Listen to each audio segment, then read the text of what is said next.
하나님 말씀은 신약 성경 68페이지 마가복음 9장 21절부터 29절까지 봉독합니다.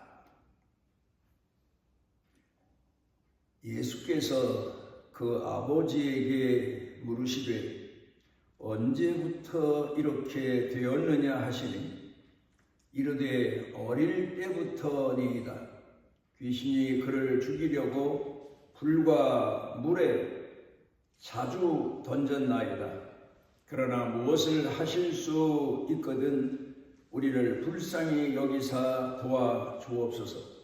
예수께서 이르시되 할 수 있거든이 무슨 말이냐?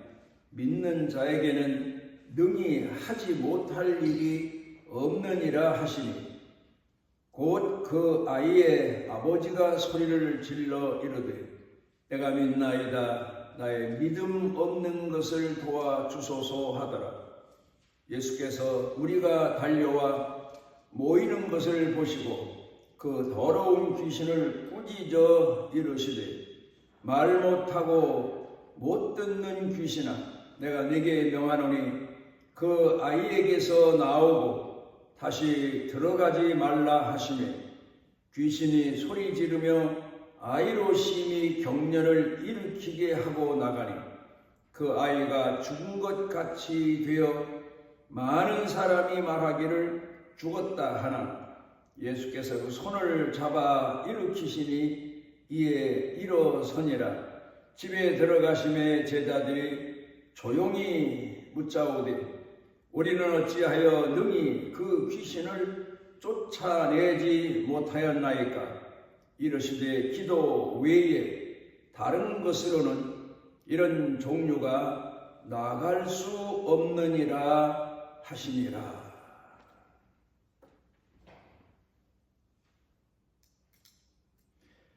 목회의 과정을 돌아보면 하나님께서 먼저 목회자인 저를 깨우십니다.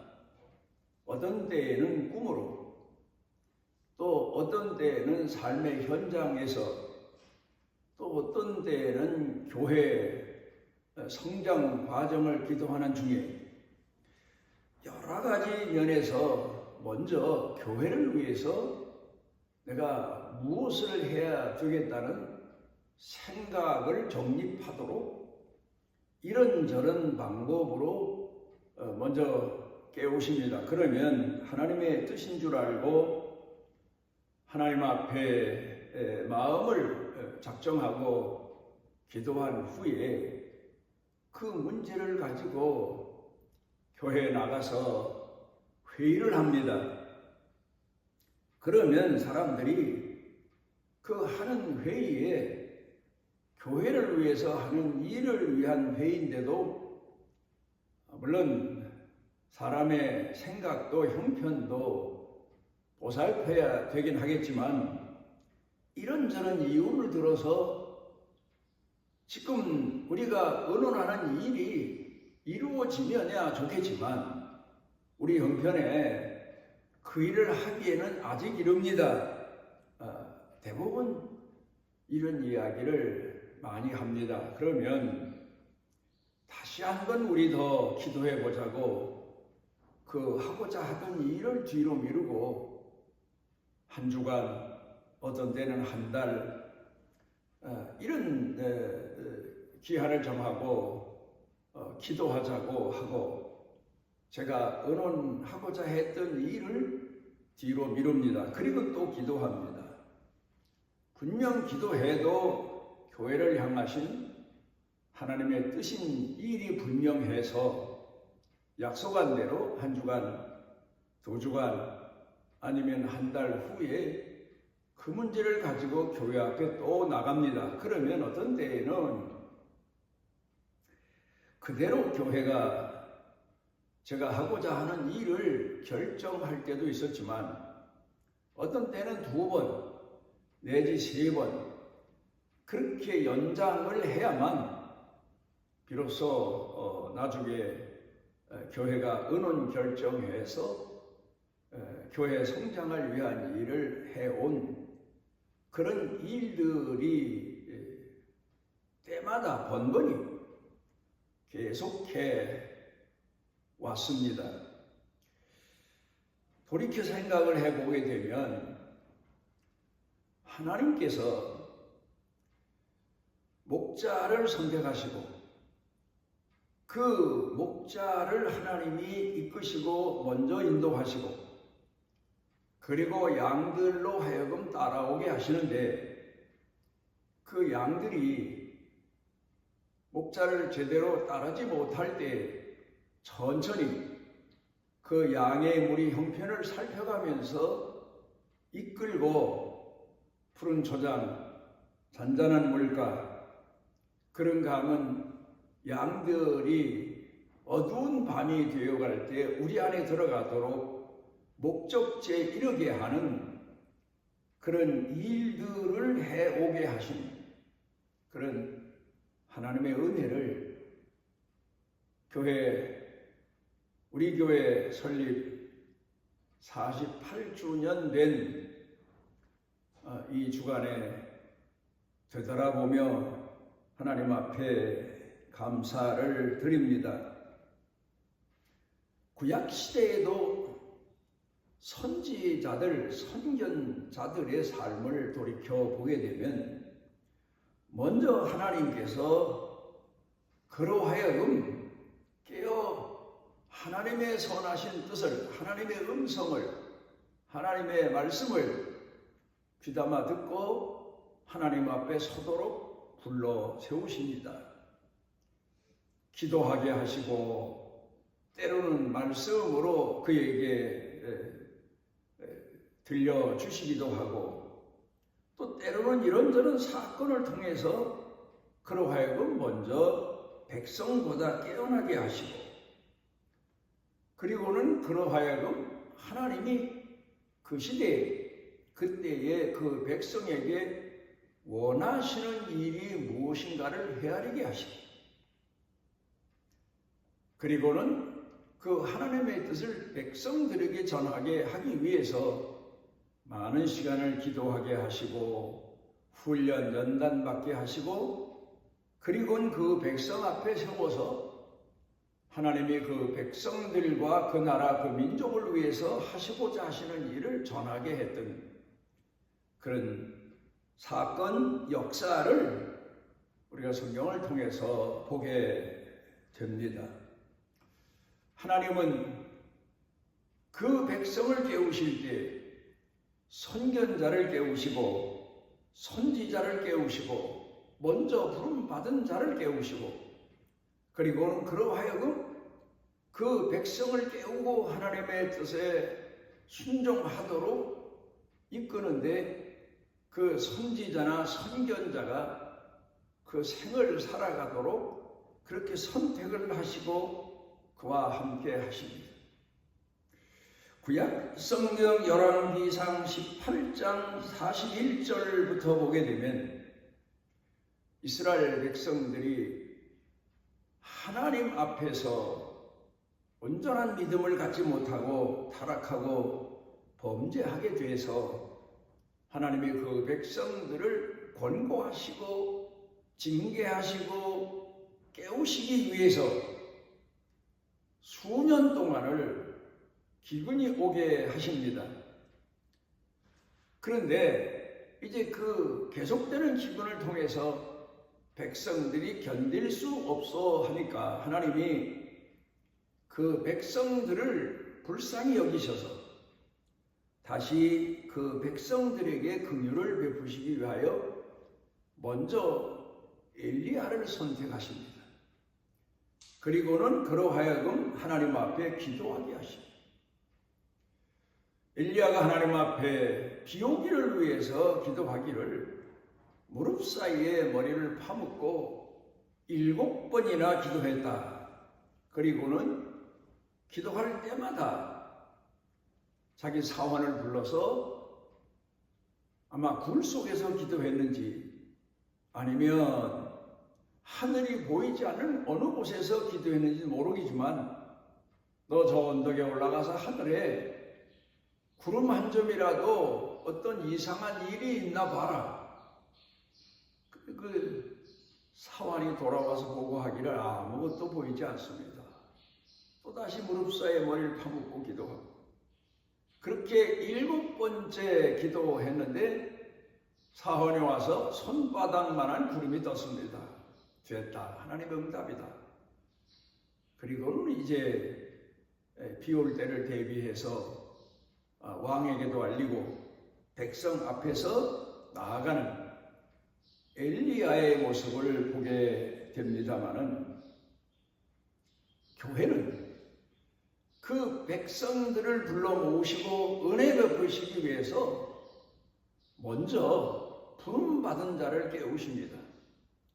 그리고 그를 통해서 그 백성들에게 하나님이 하시고자 하시는 일을 알려주게 하십니다. 저는 지금도 생각해 보면 우리 교회 지나는 동안에 하나님이 저를 부르시고 심부름꾼으로 쓰셨구나. 하나님이 하시고자 하시는 일을 위해서 먼저 부르시고 교회 앞에 세우셨었구나. 이런 생각을 하며 죄송하기도 하고 감사하기도 하고 또 그런 거 하면은 앞장서 부름받은 자로서의 사명을 돌이켜 생각해 보면서 회개도 하고 그런 시간들을 많이 갖게 됩니다. 키에르케고르 철학자는 사람들이 모든 매사에 있어서 믿기가 어려워지게 되는 것은 이해가 되지 않아서라기보다는 순종하기 어려워서다. 그런 얘기를 했습니다. 마치 신학자 같은 이야기를 했습니다. 우리가 오늘을 살면서 하나님의 말씀을 봅니다. 하나님의 말씀을 듣습니다. 우리를 향하신 하나님의 뜻을 깨닫습니다. 들을 때 감사하고 깨달을 때 감사하고 감격하지만 그 다음에는 이제 두 번째 나아가는 신앙입니다. 순종하는 신앙입니다. 좋은 줄 알지만 하나님의 뜻이 이 땅에 이루어지면 좋은 줄 알지만 그 뜻이 이루어지기 위해서는 내가 나아가야 되고 순종해야 되고 희생해야 되고 헌신해야 되고 그게 부담스러워서 머뭇거리는 경우가 참 많습니다. 나를 향하신 하나님의 뜻을 깨닫고도 듣고도 처음에는 감동하게 되고 감격하게 되는데 문제는 순종입니다. 나아가는 겁니다. 그 뜻을 이루기 위해서 쓰여지는 겁니다. 쓰여짐으로 인해서 순종함으로 인해서 하나님이 우리에게 주시는 선물은 대단한 선물이 믿음이 자라간다는 겁니다. 사랑이 자라간다는 겁니다. 내가 성숙해 간다는 겁니다. 부모가 어린아이에게 심부름을 시키면 심부름하면서부터 그 아이가 부모 앞에서 성숙한 사람으로 자라가게 되는 것처럼 말씀에 순종함으로 인해서 성숙한 인간이 되어가는 것처럼 우리들도 역시 성도들도 문제는 하나님의 말씀에 은혜도 받고 감동도 하고 감격도 하고 가슴도 뜨거워지지만 두 번째 단계 믿음으로 나아가는 데 주저하는 경우가 많습니다. 뜨거운 가슴으로 감동된 그 신앙으로 하나님 앞에 순종하는 자가 되어야 됩니다. 그럴 때 하나님은 우리를 양육하시게 되고 우리 믿음은 크게 되고 그리고 하나님께서 이루고자 하시는 선하신 뜻에 쓰임을 받게 되고 그러면서 하나님이 약속하신 축복에 이루게 되는 겁니다. 오늘 봉독해 드린 본문 말씀으로 돌아가서 보면 세 부류의 사람들이 나옵니다. 먼저는 귀신 들린 아이입니다. 귀신에게 사로잡혀 사는 아이입니다. 그 아이 생각도 있겠지요. 또 마음도 있겠지요. 그러나 강력하게 귀신이 그를 주장하고 그를 노예 삼아서 제 마음에는 그렇지 않은데 행동할 때도 있고 제 생각에는 그렇지 않은데 여러 가지 불상사를 일으키는 이제 그런 일이 있게 됩니다. 그런데 오늘 이 말씀을 다시 생각해 보게 되면 오늘 이 시대에도 악한 영에 사로잡힌 사람들이 얼마나 많은지 모릅니다. 이 아이의 문제만이 아닙니다. 그런데 그건 자기 혼자 스스로는 절대로 귀신을 이길 수가 없습니다. 인간이 어떻게 귀신을 이깁니까? 인간은 귀신을 이길 수가 없습니다. 영적인 존재를 어떻게 이깁니까? 한번 사로잡히면 헤어나지 못합니다.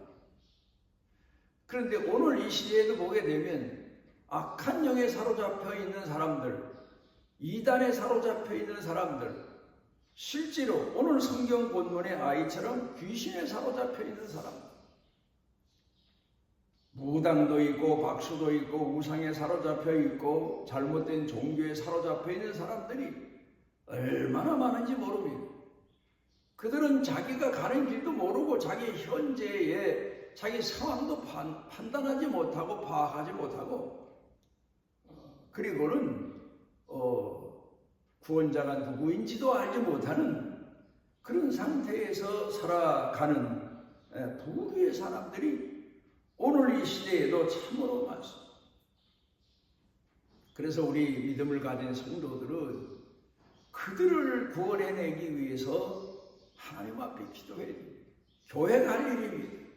마음을 같이 해서 기도를 통해서 구원해내든지 말씀을 통해서 구원해내든지 어쨌든 하나님께서 그들을 구원해내시도록 우리는 하나님 앞에서 우리 본연의 전도하는 사명, 기도하는 사명, 말씀 전하는 사명, 충성하는 사명을 다 해야 될 겁니다. 그 다음에 두 번째로는 그 아이의 아버지입니다. 부모는 자식을 위해서는 못할 일이 없습니다. 자식이 빚을 지면 그 빚을 부모가 갚게 되고 또 자식이 잘못을 저지르면 그 잘못을 부모가 책임을 집니다. 그런데 대신할 수 없는 게 있습니다. 물질적인 것이면 대신할 수 있고 세상적인 것이면 대신할 수 있지만 영적인 겁니다. 병적인 겁니다. 그리고 생명에 관한 겁니다. 그걸 부모가 어떻게 대신합니까? 그래서 자기 자식을 어떻게 하든지 살려보려고 백방으로 애를 쓰며 지금까지 살아왔을 겁니다. 예수님 만나기 전까지 얼마나 많은 마음고생을 하면서 그 아들을 귀신에게서 해방시켜주기 위해서 얼마나 애를 썼습니까? 그런데 부모의 마음이야 자식이 죽는 자리에 들어갈 때 대신 자기가 죽는 자리에 뛰어들고 싶긴 하지만 그게 대신 되는 일이 아닙니다. 대신 아플 수가 없고 대신 귀신 들릴 수가 없고 대신 죽어갈 수가 없는 겁니다. 대신할 수 없는 게 생명의 문제요 영적인 문제입니다. 여기서 세 번째로는 예수님의 제자들입니다. 그러니까 귀신 들린 사람을 고치고 그 자식 때문에 가족 때문에 고통당하는 사람들에게 참 평안을 주고 그게 제자들이 하나님 앞에 받은 사명입니다. 어둠의 영에 사로잡힌 사람도 구원해내지만 그 사람 때문에 함께 고난당하는 가족들에게도 참 평안과 빛을 전해줄 수 있는 사명을 가진 사람이 바로 먼저 하나님 앞에 부름받은 사람들이고 성도들이고 교회 식구들이고 교회 백성들입니다.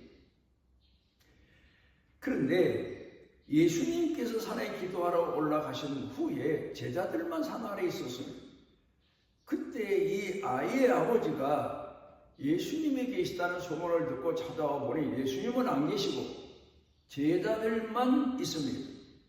그 제자들에게 아들의 귀신을 내어 쫓아주기를 간청했는데 그 제자들이 옛날 생각하고 예전에 예수님이 제자들을 파송하실 때에 너희는 나아가서 귀신을 쫓아내고 잃어버린 백성에게 복음을 전하고 가난한 자에게 하나님의 사랑과 은총을 위로해주고 그러면서 보내실 때에는 제자들이 나아가서 말만 해도 귀신이 떠나가는데 이번에는 귀신이 떠나가질 않는 겁니다. 제자들이 당황합니다. 뭐 한마디로 말하면 망신만 당하게 됩니다. 왜 그럴까요? 우리는 성경을 통해서 분명히 알아야 될 게 있습니다. 믿음은 우리가 생각할 때 내 것 같지만 내 거 아니에요. 생명 내 것 같지만 내 거 아니에요. 하나님이 주신 선물입니다. 하나님이 걷어가시면 우리는 흙으로 돌아갈 수밖에 없는 겁니다. 그래서 성경은 하나님이 주신 선물이다 그렇게 말하고 있습니다. 그러니까 능력도 역시 마찬가지예요.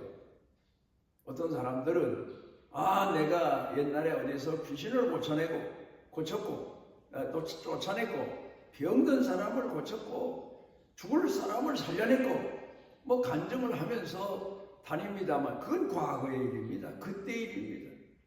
하나님이 종들에게 그때마다 능력을 주시고 은사를 주셔서 그때 했던 일일 뿐입니다. 제 자신이 목회자로 살아오면서 깨닫는 게 참 많습니다만 그 중에 하나가 바로 믿음, 사랑, 능력입니다.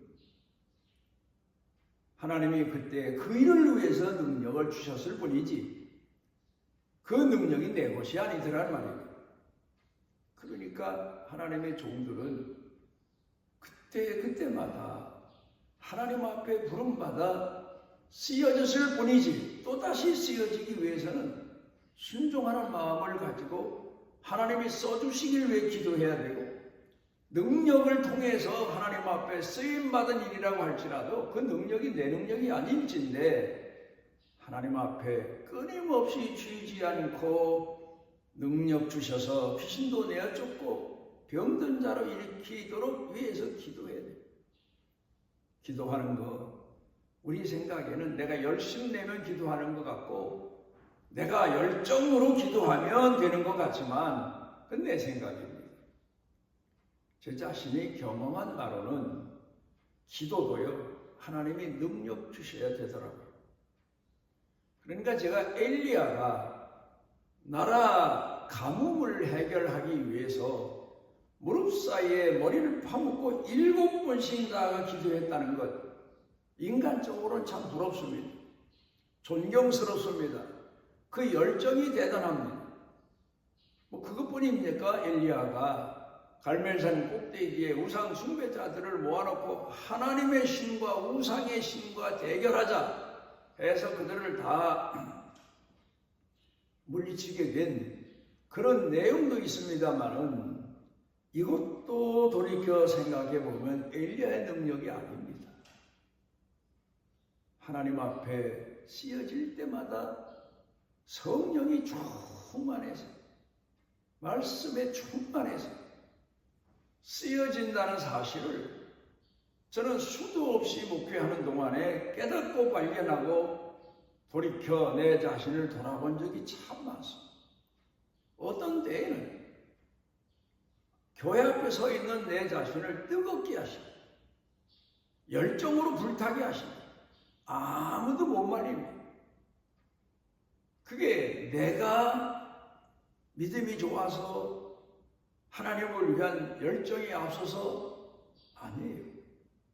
돌이켜 깊이 생각해 보면 하나님께서 내게 주신 은혜입니다. 그때마다 주신 은사입니다. 능력입니다. 그래서 이 제자들이 귀신 들린 아이를 고치지 못하고 망신만 당하게 된 거죠. 예수님이 오셔서 비로소 이 아이에게 있는 귀신을 내어 쫓으십니다. 오늘 본문의 내용이 그겁니다. 그러자 사람들이 다 물러간 다음에 조용한 시간이 되었을 때 예수님께 여쭤봅니다. 우리는 어떻게 해서 귀신을 쫓아내지 못했습니까? 예수님께서 오늘 본문에서 말씀하신 내용의 의미가 참 큽니다. 여기 오늘 보게 되면 29절입니다. 이르시되 기도 외에 다른 것으로는 이런 종류가 나갈 수 없느니라 하시니라. 그러니까 너희들이 요사에 기도하지 않았다는 말씀. 우리 교회와 성도들은 늘 말씀에 순종해야 되지만 또 하나님의 뜻이 하늘에서 이루어진 것처럼 이 땅에서 이루어지기 위해서는 기도해야 돼요.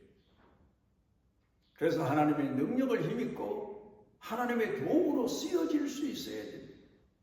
그래야 교회가 계속 성장할 수 있고 그래야 내 자신의 믿음이 점점 성숙해 가게 되고 성장하게 되고 그야말로 큰 믿음을 소유한 사람으로 하나님 앞에 우뚝 세워지게 됩니다.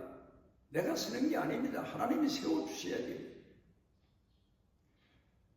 48주년 기념주의를 지키는 성도들 모두 이 사실을 잊지 아니하고 하나님 앞에 깨어 기도하시며 순종의 믿음, 충성의 믿음을 구하며 끝까지 하나님 앞에 쓰임받는 축복의 사람들 되시기를 바랍니다.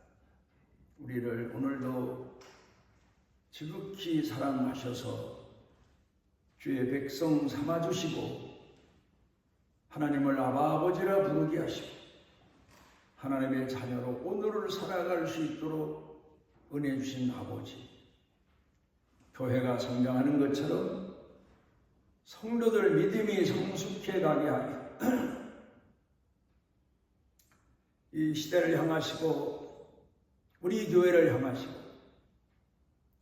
거기 부름받은 모든 종들을 향하시는 하나님의 뜻을 이루는데 끝까지 쓰임받는 축복을 누리게 하옵소서. 예수님 이름으로 기도드리옵나이다. 이스라엘의 하나님 여호와께서 그 날개 아래 보호를 받으러 온 내게 온전한 상 주시기를 원하노라. 우리의 선한 목자가 되셔서 48년 동안 선산에 모이는 자녀들을 품에 품으시고 푸른 초장으로 잔잔한 물가로 인도하시니 사망의 음침한 골짜기에 빠져 있을지라도 찾아가셔서 끌어안으시고 구원해내시는 우리 주 예수 그리스도의 무한하신 은혜와 아버지 하나님의 영원하신 사랑과 우리 속에 내재하셔서 우리를 기도하게 하시고 우리를 순종하게 하시고 믿음의 길로 나아가게 하시는 성령님의 능력의 은총이 사랑하는 자녀들 생각과 마음과 머리 위에 그 사는 생활 중에 가족 일터 경영 중에 그리고 온 교회 중에 넘치고 넘치도록 함께 하시기를 축원하옵나이다.